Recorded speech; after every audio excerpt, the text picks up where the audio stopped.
Good morning, everyone. We're about to bring you the latest COVID-19 UAE updates. However, if you found this podcast through an article, which so many of you are doing, please hit that subscribe button wherever you get your podcasts so you can get your Dubai news daily.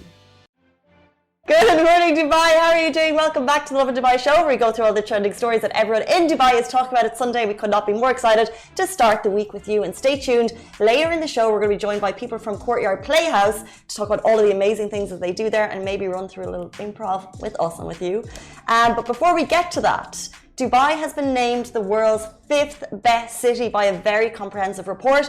We'll also be talking about that meme that you know and love. It's a side-eye meme of a little girl called Chloe, and it's been bought by a Dubai company for a lot of money. Wow. And we'll also be talking about an upcoming Dubai tower by an Israeli artist that is becoming the talk of the town, as well as 9 incredibly Dubai world records that you probably didn't know of or forgot about. So we're here to remind you of that.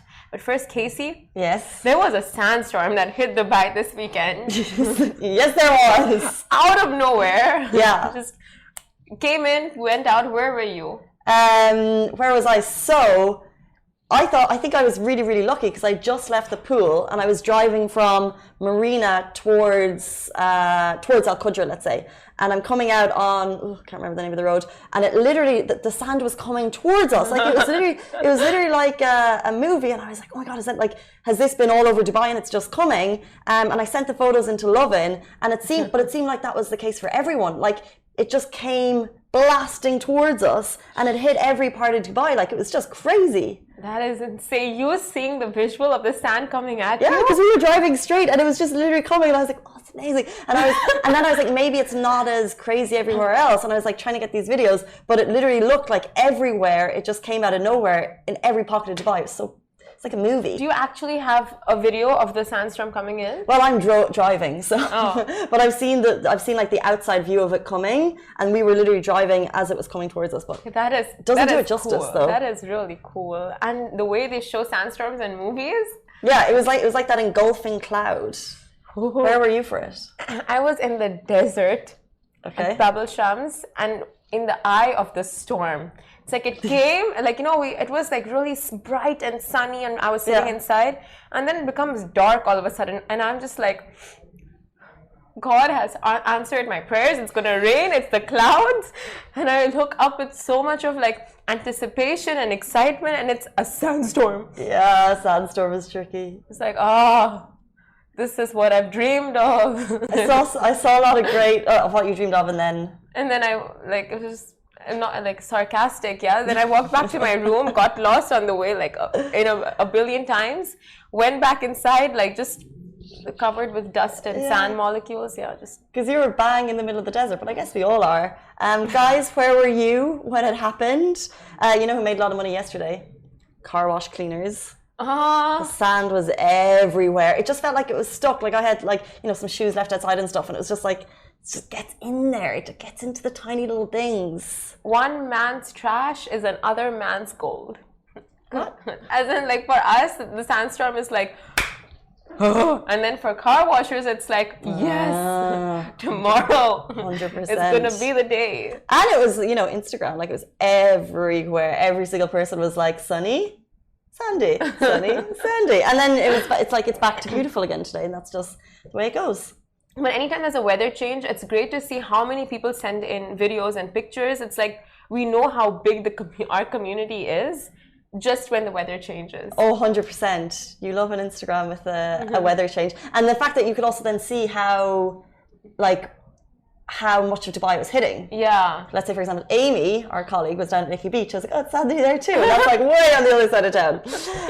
Anyway, let's jump into our top stories. Number 1, getting all of your attention this weekend, Dubai has been named the world's 5th best city. Now, this is a comprehensive report of all urban cities with over 1 million people. The Residence Consultancy's World Best Cities report. It looks at key core categories like weather, safety, and when I say these, think of the things in Dubai. So sandstorm aside, weather, really nice. Weather, again, really nice. Safety, excellent. Neighborhoods, pretty good. Landmarks, exceptional. I'm just thinking about Dubai here. It also looks at infrastructure, diversity and culture, and it takes into account online clout, which is interesting. So it also looks at references, so like Google search trends, TripAdvisor reviews, and Insta tags. So it's absolutely zero surprise that Dubai made it to the top list.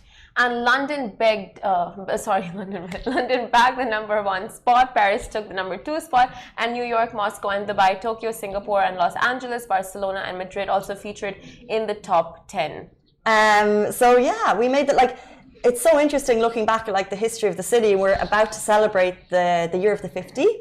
And in that time, the leaders have been so open about their inspiration and their drive to be the number 1 city and just to be named the 5th city in the world by a very comprehensive report that's really looking at all of the cities across the world.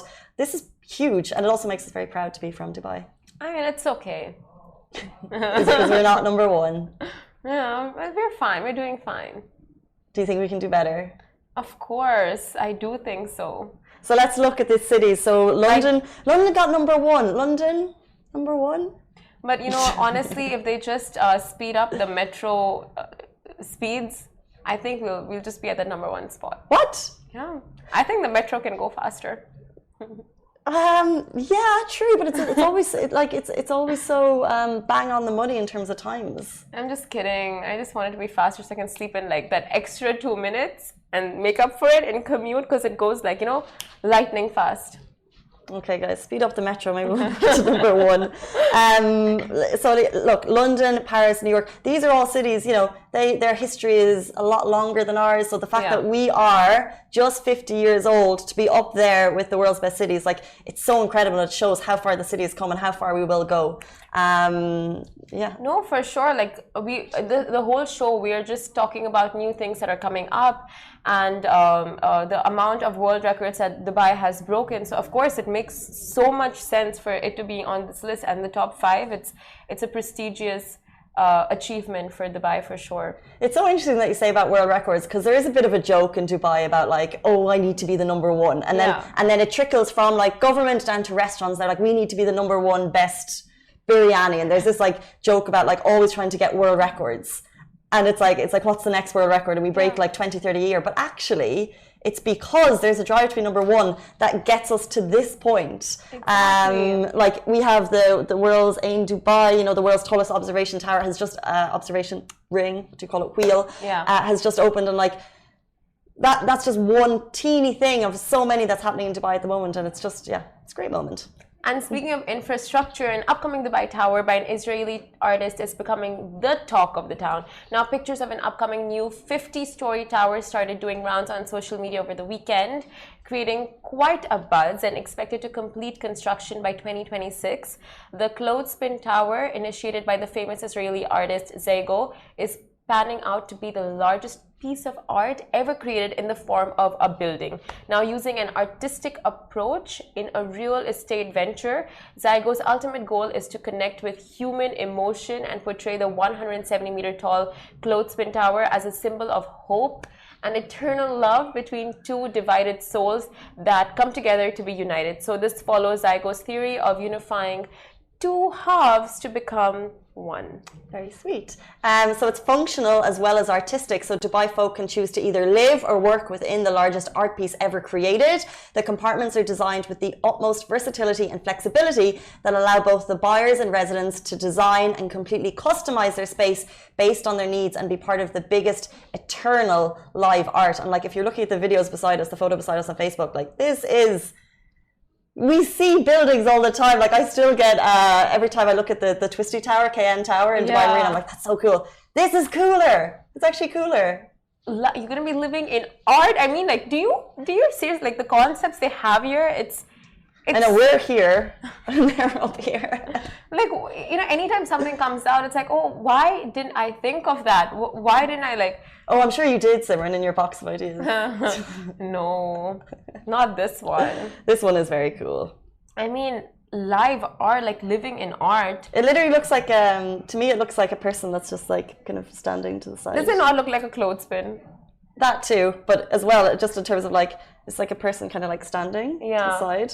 Actually, if you see other variations of this art by the artist Zygo, you'll see like he has people shaped that way. And just like leaning on each other, so you're really on the right track with this one. And even like there's lots of it, and even like the bottom looks like tree trunks at the bottom, nearly like finding roots type thing, and that's located, I guess, not far. So they haven't really disclosed the location, but it looks like it's close to Ain Dubai. I thought that originally, but actually that could also be Dubai Festival City. There's a wheel over there, and the way that road there could be. Yeah, possible. I mean, over here there's so many buildings. Is there space for another one? Yeah, but isn't that like the eternal thing in Dubai? How could they fit more? And then there's like a new building. It's like on the way out to the Palm, for years you thought, okay, that's the Palm done, and then they've just figured out this massive space, like where 5 is and where all those new buildings are. Malls and that Nikhil Mall and the new observation deck. Yeah, but there's also a massive construction site on the way out as well. That's like this massive hole. And they're building Atlantis 2.0. Atlantis 2.0. It does not stop. Really, when I went to Qudra over the weekend, like just the area, there was so much just land, like just barren land. I'm like, when is there going to be construction going to start here? But hopefully it's a nature reserve. Yeah, I love that area around there. Let's keep that. Let's build this and keep that, natural. Nice and natural. Yeah. Moving on to something that's less natural. A Dubai company buys NFT of the internet's famous side-eye meme for 271,000 dirham. Now, millions and millions of people have seen Chloe's side-eye. This was the little girl who had the absolutely best reaction to her sister crying about going to Disneyland. The clip has been gifted and memes countless of times. So you're probably, if you're watching on Facebook, you can see, guys, if you're watching on Instagram, should we try and recreate the Chloe side-eye? Okay. Do I give the side-eye or do you give the side-eye? I think we can both do it. So it's like that little girl sitting in the car and she's like,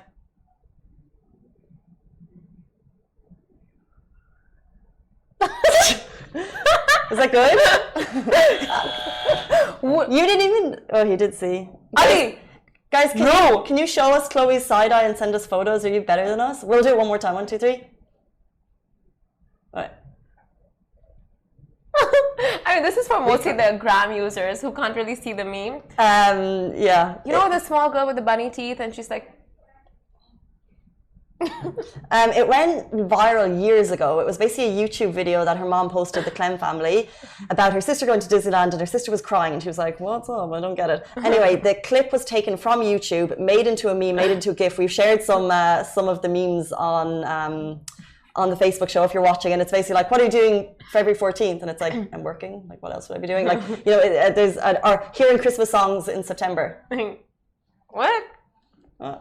Judging you, the judging face of the century. All fact. When you get a work email at 8:30 a.m. I think you've got nailed the face, nailed the expression. Yeah, so you've seen it, and now Chloe's family. It's years of practice. Now Chloe's family decided to auction the GIF for an NFT for the price of 25 Ethereum, which is a type of cryptocurrency. I mean, I have to deal with Casey's judgmental face like practically every single day at work. And I'm even getting better at them. So now how are you? Oh my God, I can't deal. My side eye. We work right beside each other too. It's like. It is really stressful, like intimidating. I can't. Anyway, NFTs or non-fungible tokens are an add-on to the cryptocurrency legend. Now, NFTs are a unit of data stored on blockchain. They are unique assets and are used to represent digital-only items like photos, videos, audio, and have thrown the digital world into disarray. And it looks like one Dubai company is getting in on the action. 3F Music, a Dubai-based music production company, reportedly purchased the Chloe NFT, and they are the same company who also reportedly purchased the first ever New York Times article sold as an NFT for $3.1 million. So they are getting on that bandwagon. We don't have actually a massive amount of information about them. We tried to research it, and of course, when we wrote the first article that they bought the 3.1 million New York Times article that was an NFT. There isn't that much information about them, but yes, it's a Dubai company who are obviously investing big in these NFTs. Wow, who is the owner of this company? It's Dubai. There could be, how many? I read somewhere, how many millionaires do we have in this country? It's like 56,000 or something crazy. 1,000? Yeah, 56. I need Where do you find them? I don't know. That's the problem. Where are they? Someone invested 3.1 million on an article, like no, on the NFT, so not the article. So like the internet's digital asset token of that. But I like really I don't understand this world of buying NFTs. But really, like people say in the long run, where we're going with digitalization, it makes so much sense, and you will see it all paying off. Maybe 10 years down the line or 15 years down the line. Well, it's so interesting because we had Christelle Becara, who's a Dubai artist, on the show, and she was saying for artists themselves, these NFTs make so much sense because it's another way for them to kind of get their art across the world, and it's actually massively popular. Like she joined the NFT craze like well at the beginning, and she's had huge success with it. So interesting. Yeah. So Oksana, she's a marketing manager for Maidan. She was telling me how art, like I was not able to really understand NFTs for art. Like it's like, what do you do getting a digital painting? You know, like it's already there in the internet. What's the point of it? And she's like, you know, with the Van Gogh exhibit in Dubai Mall, how everything was just projected. Now, as we move into smart homes and smart everything, people may stop buying physical paintings and just project the original one into their homes or office areas or spaces. So it might move into that. So later people will, it just makes sense getting it for a good price now, a good deal, and later it will just explode and you can sell it or whatever it is. If you get a good deal now, it will be so interesting if the company, the 3FE company, music company who bought the side-eye Chloe, if they decide to project it somewhere cool in Dubai. Be like on the Burj, imagine her face. Stop taking photos of me. Wow, that would be so cool. And they actually do that. Like Burj Khalifa, they would probably project it. Why not? Well, we know the price of things to project on the Burj Khalifa. So, yeah. But they could have a hookup. That's how things work, right? They have a hookup. And maybe they'll break another world record. Who knows? But moving on to our next story, 9 incredible Dubai world records. 9 incredible Dubai world records that you probably didn't know of. Now, in a city full of superlatives, Dubai's long list of biggest and tallest making it to the world books is never ending. Now, Dubai is home to the world's tallest skyscraper, which of course is in JLT. Just kidding, Burj Khalifa. The highest restaurant in the world's largest fountain show, the world's largest indoor theme park, and so on and so forth.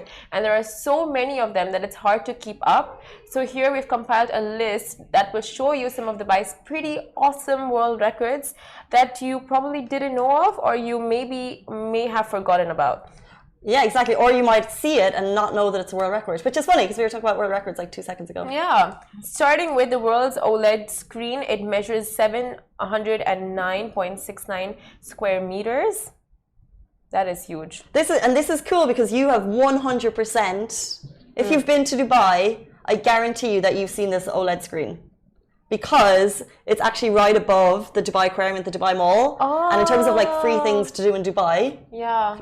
You go to the Dubai Mall and you look at the aquarium from the outside, and then you're looking at the big screen. That's where it is. Oh. So that is the largest screen in the world, and it's right above the aquarium. Snap. Yeah, I love, like, you always see people just like looking outside getting that free aquarium experience, but you're also looking at a world record. Little did you know.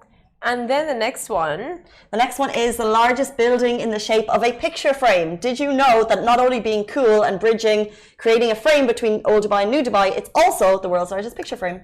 That is so cool. Like, I mean, just the concepts they come up with. And another one is longest driverless metro network. It's over 74 kilometers long. Oh, Dubai Metro is just, I think, one of the best metros in the whole world. It's clean, it's safe, it's got, it's so functional, it's just regulated. Everything's perfect. And it's expanding as we speak. It's so cool. I just hope they like dial the notch up on the speed and make it lightning fast. We just need slightly quicker so Simran can remove 2 alarms on her morning so she can have a little bit more time. Just 1 alarm. It's only fair. Like, this is... It is, though. It is only fair. Next one up. We have the tallest hotel in the world, but also, not only is it the tallest hotel, it beat the previous former tallest hotel So first of all, it used to be JW Marriott Marquis Dubai. Oh. That was taken over by the 75-story Gavora Hotel, which measures at 356 from the ground up. It's got 528 rooms inside, and also the Gavora, it's that, and you will notice it on the skyline downtown Dubai because it's got that kind of arched golden peak on it. It's also an alcohol-free hotel. What? Alcohol-free? Mm-hmm. No, why would they do that? But but cater to all markets. It is so stunning. Literally, one of the main attractions of Sheikh Zayed Road is the Gavora Hotel, like just 100%. The gold thing on top. Like for so many, when they come into Dubai, they just wonder, is that actually made of gold? Because there are hotels that have a gold interior, exterior or something, but not sure about that. Well, I remember my first ever, as I was a child, the first time I ever remember hearing about Dubai was my teacher telling me that the bus stops were made of gold, and I was like, oh my god, I don't know if that's actually true. These are really great misconceptions to have about a city, you know, like you would want to have those rumors spread, like we have bus stations made of gold, if any rumors are to be spread. They also have the highest, I mean, we also have a record for the highest outdoor infinity pool in a building, which is 293.90 meters above ground level. Been there, done that. It was really nice. It was unreal. I think I told you about stories. it. Yes, it's the Address Beach Resort, and not only is it the best view of Dubai I've ever seen, because you're at JBR, so you can see, and we were there on a clear day. You can see the World Islands, you can see the Palm, and you can see downtown the Burj Khalifa, like phenomenal view. But the most interesting thing was all the influencers getting their pictures. I think I talked about this in the show before. Yes, it was just so funny because it's like peak view, peak photo. They have these couches that they're not allowed to stand. So there's couches, and then there's this little platform behind the couches that you're not actually meant to walk on, but it's the best Instagram shot. So all day, influencers who, by the way, change their clothes for 2 and 3 pictures, going onto the platform, security guard says, get down. Yeah. And then they try it again, get down. They try it again, get down. And it's literally just, and I had a bed right in front of them. It was so funny. But like the poor security guards, they do their work cut out for them, asking these. I don't know why they just wouldn't put up a sign. I mean, has that ever stopped anyone? Signs, especially content creators and influencers. Getting that shot. It's so funny because this is like the shot, and you can only go to that pool if you're a resident. I was there for my mum's birthday. It was a nice treat. If you are staying in the hotel, you can only go. So like, it's really a very rare opportunity that you'll be up there. And even like the security guards are like, can you please get down? And they're like, yeah, sure. Just take the picture. and then you have this like this, like, get the picture. They just need one good one. That's it. It's so funny. I get them. But the struggle is real of like outfit changes and just getting that picture. But it is a competitive market, okay? Like I give them that. And to actually make that effort of, playing that dance game with the with the securities, it's a struggle. Now, an other world record, highest restaurant in a building atmosphere that sits 441.3 meters above ground level, as well as the world's deepest swimming pool, Deep Dive, which is over 60 meters deep. And Casey checked it out. Yeah, and I'm just seeing the world's longest urban zip line. I also checked that out. I've had a good time. Girl! All cool stuff that you can do. World's longest zip line leaves from a building in the marina. It's 1 kilometer long. His Highness Sheikh Hamdan was the first person to do it, and that ignited the spark of passion. Then everyone wanted to do it. Same with Deep Dive Dubai, which is just phenomenal. Like a 60-meter pool that goes down indoors. Like I still can't fathom how, and filled with like Instagrammable opportunities. And the final one on the list is the largest vertical maze right beside the Gavora, and I didn't realize this. It's the largest vertical maze with a surface area of 3-point-something million square meters, is located on the facade of the Al Rostami Maze Tower. It's called Maze Tower, and it's actually a vertical maze. So if you're ever bored one day, go down to Sheikh Zayed, sit across from it, take a photo, and just play it with your pen. Oh! Okay, yeah. I don't know. It lights up, and it's like the whole building, the maze will go in a different color. So you can see the maze clearly outlined in the night. It looks so cool, so cool. But I wanted to ask for Deep Dive, who sold it to you, Faza or Will Smith? Faza. No. What about you? Apparently, no one told me. I'm not a diver. Went once, would never do it again. Well, actually, Will Smith's video was super cool because he's sitting at the edge of the pool, and then he just puts the phone underwater, and then you see the massive kind of town that's beneath. Yeah. While His Highness Sheikh Hamdan is a very keen deep sea diver, so you can actually see him going really deep down, and you're like, okay, that's It's very deep. The man can do it all. The man can do it all. Deep sea diving. Actually, who sold me and made me even want to check it out is you and your story. No, like you did it so well and you know how to dive. I never knew you had a diver's license. It's a 4-day course. It's not too shabby. Okay, and now that concludes it. Until the interview. Thank you for staying with us. We are joined soon by the artistic director of one of the only theatre clubs in Dubai. Kelsey Dickinson is here to tell us all about the theatrical and improvisation, world, overcoming stage fright and how drama can be implemented into everyday life. Might get dramatic. Stay tuned. Lovin Extra is here. This is the new membership, and while absolutely nothing changes for our readers, extra members get access to premium content, exclusive competitions, and first look for tickets and access to the coolest events across the city, and Lovin merch. If you subscribe right now, a very cool Lovin Red Eco Water bottle will be delivered to your door. Welcome back to the Lovin Dubai show. We are now joined by the artistic director of one of Dubai's only theatre clubs, Kelsey Dickinson. Welcome to the show. Hello. How are you? I'm alright. Theatre club. Theatre club. Theatre club. This is what I have here. It's a theatre. Theatre? Yeah, an actual physical theatre. Two of them, in fact, a 70-seater and a 30-seater, and then lots of teaching spaces too, yeah. And that has been kind of a mainstay on the Dubai art scene for many, many years. Yeah, we opened in 2013 in a warehouse in Al Quoz with no expectations, and then so many people came, so there was clearly quite a big gulf that people wanted to fill. It's an interesting story how it came about. Want to hear it?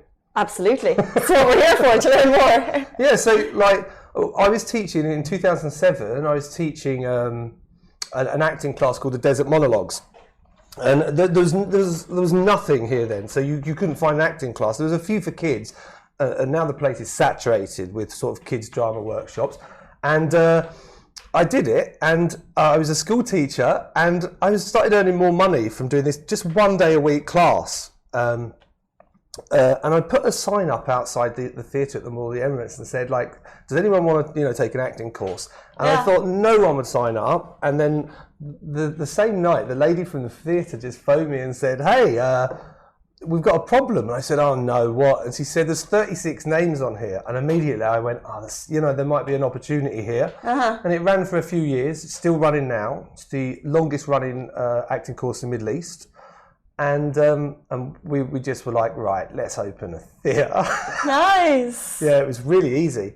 I'm going to say no, it's not. Especially kind of because you're probably like one of the only ones doing it. What were the challenges you faced? And why was there, do you think, such a big demand? The challenges were there were a myriad of challenges. First of all, finding the right location, and I think that's what we did right. I think if we'd been one more road back, people wouldn't have come, because we didn't have a big budget at the time, so we needed to find a location that people could get to easily. Because if you go to the theatre, you don't want hustle with parking. You don't want to be stuck in traffic. You just want to go there, and have a good time and no hustle. Yeah. And I saw a few people tried doing a similar thing, but they didn't spend quite as much on the location. They looked at the venue more. And we found this place called the Of-Courtyard in Al Quoz. It's opposite Bounce, is Street 4B, near Times Square. And it's just, you come off Shakeside Road and it's straight in there.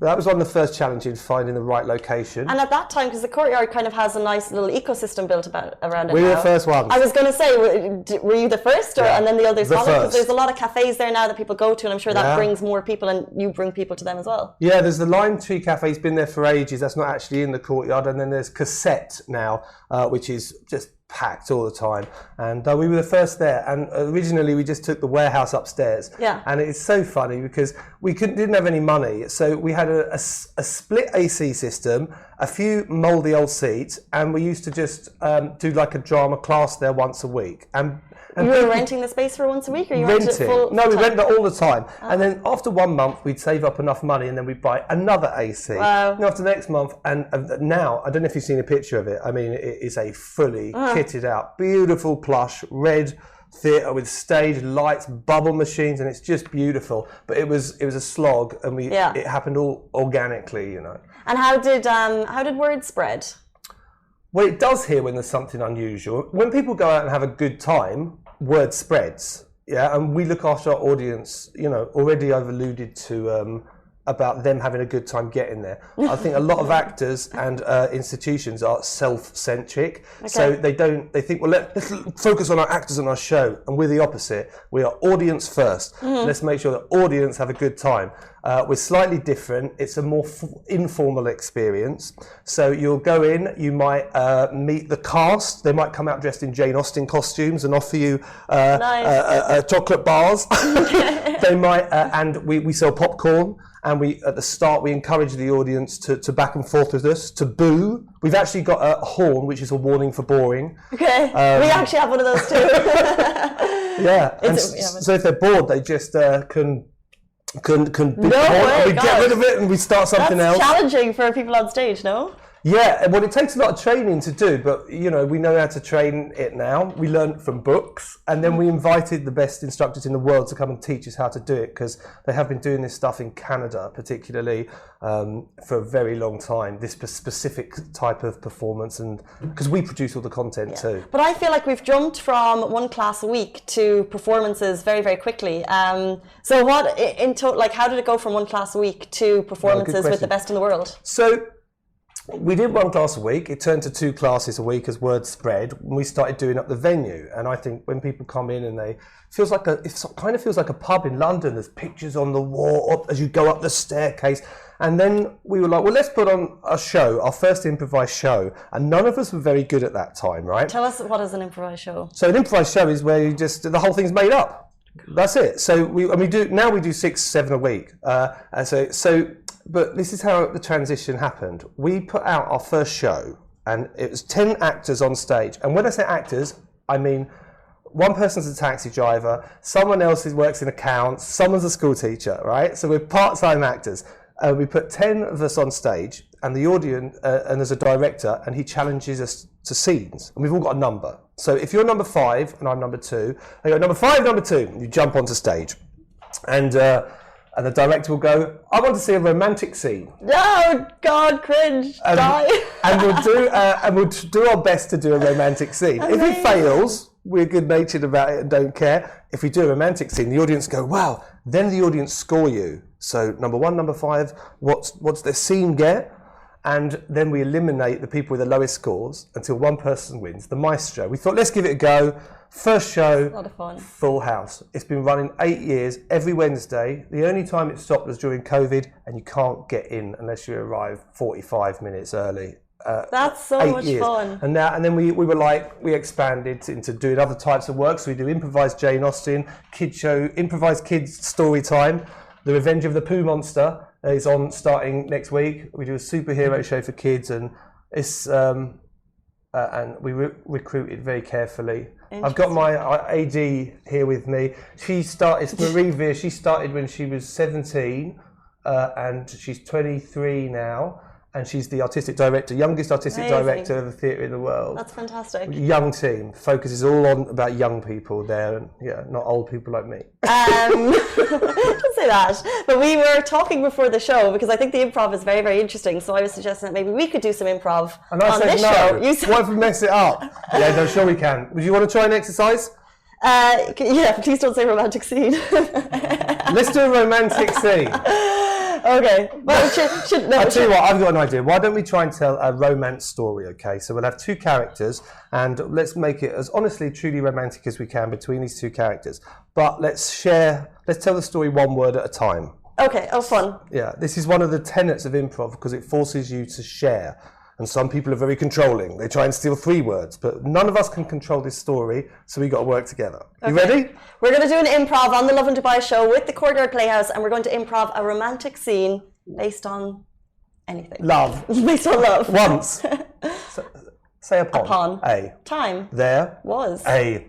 Small. Hamster. Who. Was. A. Lone. When. He. Jumped. Into. A. Dating. App. And. Found. A. Gorgeous. Lady. Friend. So. He. Arranged. Mad. Times. Because. He.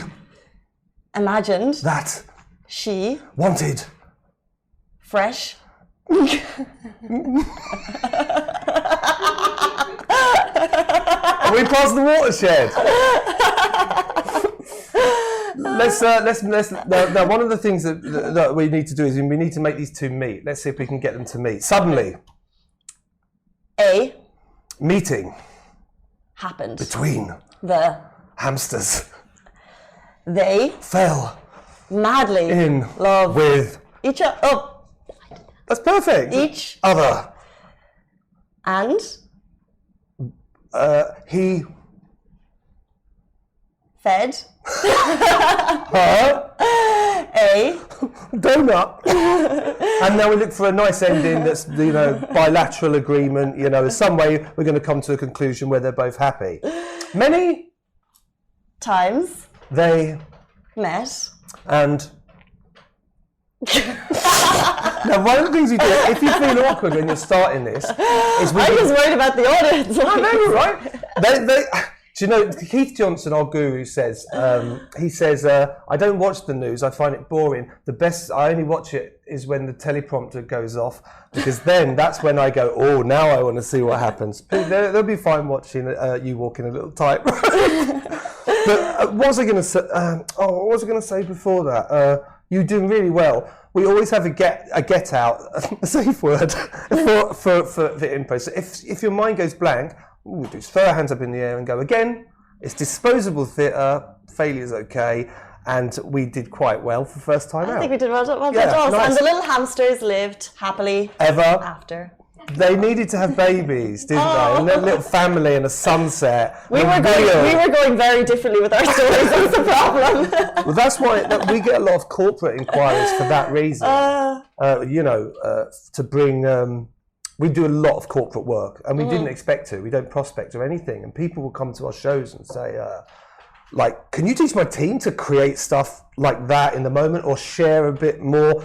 And so that, I think, is why we do so successful with corporate. What are the benefits of things like, let's say, for the community going to these classes, not just the shows? What's the benefit to me as a person if I was to go? Oh my God, you blocked my corporate plug. The benefit. I mean the benefit for corporates and the benefit for individuals to go to these classes. Like, what will we actually gain from it? Well, it's different for every person. Like, fun. Some people go for fun. They want to do something different, and then they get hooked in it because it's quite fun and it's very practical.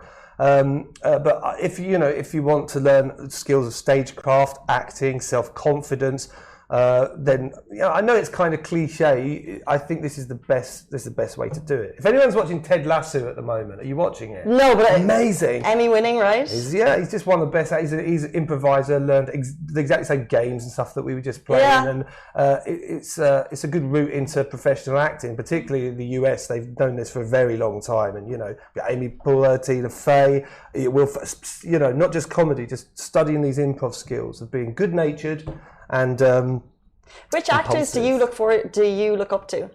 I don't really. I like film. I mean, I like Anthony Hopkins. Okay, yeah. I like the dark stuff, like that Silence of the Lambs. I know that makes me very old, but no, it doesn't. It's. I mean, I like Jason. I like the show. There's great TV on at the moment. I watched Foundation yesterday. I saw that advertised yesterday. Is it good? It's if you've read the Asimov books, it's very different. I haven't made my mind up yet, but I watched June at the cinema with my team, and that is way good. Was this the one that they nearly got like free advertising with the Sandstorm? Because is that? Oh wow! I didn't know about that, but that they posted makes like some full Sandstorm sense. videos that it was like perfect timing or something. I just think there's so much value to doing improvisation, and it's a fun approach to learning, acting skills, stage presence, that kind of thing. Corporates come for team building mostly, for fun, for a very different day. Because we've all done training, right, with companies, and it's boring. And then they come to a theatre, and it's theirs for the day. Wow. Yeah. And it's fun day out if you're watching. Share this with your boss. You can make your own hamster stories. Yeah, do. I'm going to go back to that story and think how we can embellish. A little bit more about the Courtyard Playhouse. You've been recognised internationally. Wow. My producer here told me. Amazing. Can you tell us more about that?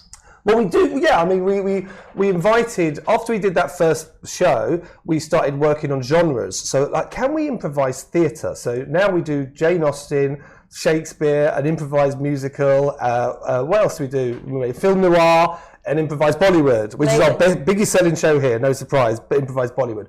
And and so there's an international sort of festival circuit.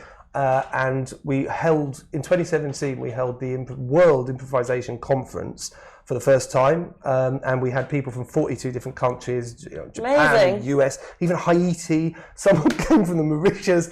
And so they all came together and we put on a 2-week shows and workshops. And so, I mean, internationally recognised is that's amazing.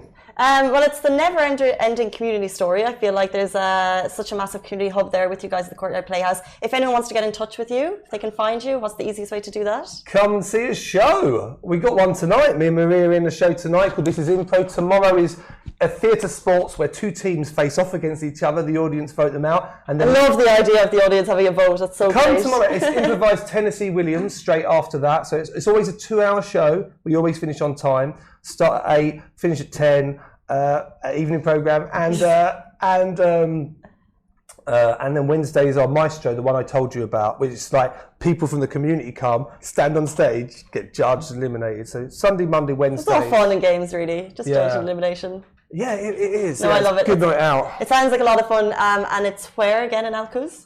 Near Times Square, Street 4B, near opposite Cassette, near Lime Tree Cafe. Really easy to find, and no parking hassle. No, but it's so easy to park there. It is in the evenings. In the daytimes, it's a bit rubbish. Okay. Well, now you know. Have I mentioned everything I'm supposed to? I've got my AD here and she'd kill me if I don't.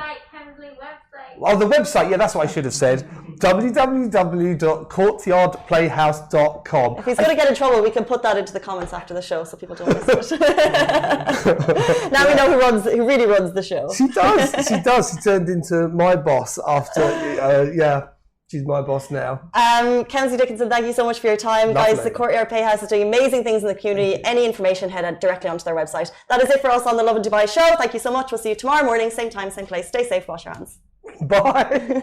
Guys, that is a wrap for the Lovin Daily. We are back same time, same place every weekday morning. And of course, don't miss the Lovin Show every Tuesday where I chat with Dubai personalities. Don't forget to hit that subscribe button and have a great day.